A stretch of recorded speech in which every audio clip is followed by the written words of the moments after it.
Halo semuanya, perkenalkan, nama saya Natalia Anastasia Keneka Lengari dengan NIM 2022720023. Di sini saya akan menjelaskan materi Sistem Tata Surya kelas 6 SD yang saya buat menggunakan Google Site.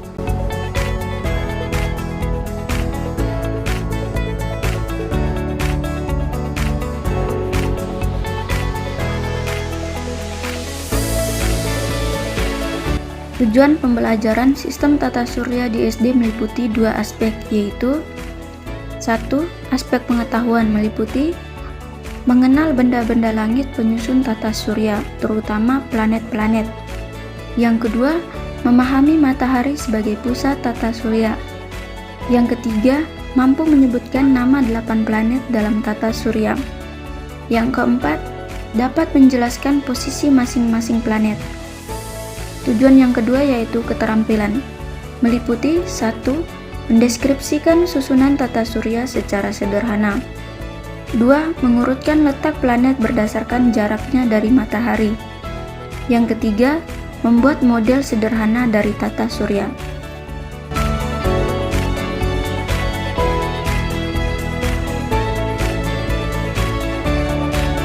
Materi sistem tata surya. 1. Matahari. Matahari merupakan bintang di pusat tata surya kita. Matahari adalah bola besar plasma pijar yang memancarkan cahaya dan panas. Gravitasinya mengikat semua objek lain di tata surya dalam orbitnya. Yang kedua, planet. Planet adalah benda langit yang mengorbit pada sebuah bintang sehingga memiliki gravitasi sendiri. Bintang yang dimaksud adalah matahari dan orbitnya berbentuk elips. Planet terdiri dari 8 planet, yaitu Merkurius, Venus, Bumi, Mars, Jupiter, Saturnus, Uranus, dan Neptunus. Semua planet yang ada dalam sistem tata surya akan berputar mengelilingi matahari. Oleh karena itu, matahari disebut sebagai pusat tata surya. Peristiwa berputarnya planet mengelilingi matahari disebut dengan revolusi.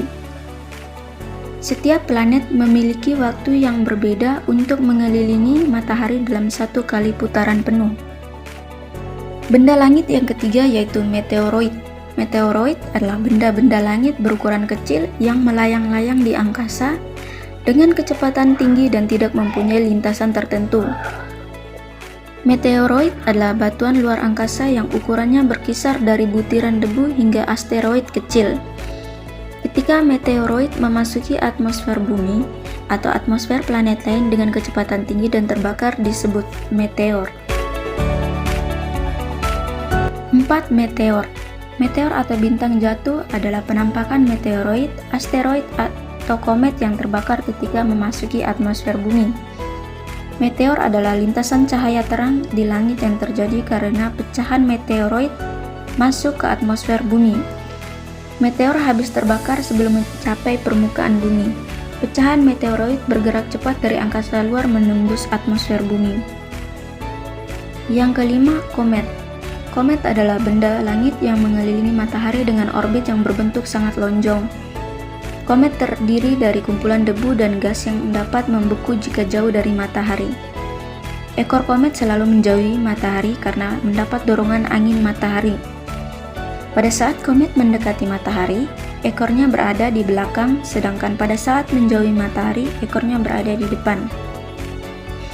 Yang kelima, asteroid atau planetoid adalah benda langit berukuran kecil, tidak beraturan yang mengelilingi matahari pada lintasan tertentu. Bentuk lintasannya menyerupai lingkaran dan kebanyakan berada di sabuk asteroid yang berada di antara orbit Mars dan Jupiter. Asteroid yang terbesar adalah Ceres dengan diameter 770 km. Yang keenam, satelit. Satelit adalah benda langit yang mengorbit benda lain dengan periode revolusi dan rotasi tertentu. Ada dua jenis satelit, yakni satelit alami dan satelit buatan. Kesimpulannya adalah sistem tata surya adalah kumpulan benda-benda langit yaitu bintang dan biasa dinamai dengan matahari dan benda-benda yang mengelilingi matahari. Benda-benda itu adalah planet-planet, satelit, komet, asteroid, meteor, dan benda-benda langit lainnya. Matahari adalah sumber utama tata surya. Dalam susunan tata surya ada dua kelompok, yaitu kelompok planet luar dan kelompok planet dalam. Kelompok planet luar adalah planet yang letaknya jauh dari matahari, sedangkan kelompok planet dalam adalah planet-planet yang dekat dengan matahari. Nama-nama planet tersebut yaitu Merkurius, Venus, Bumi, Mars, Jupiter, Saturnus, Uranus, dan Neptunus. Demikian penjelasan materi tentang sistem tata surya yang saya buat di Google Site. Kurang dan lebihnya, terima kasih.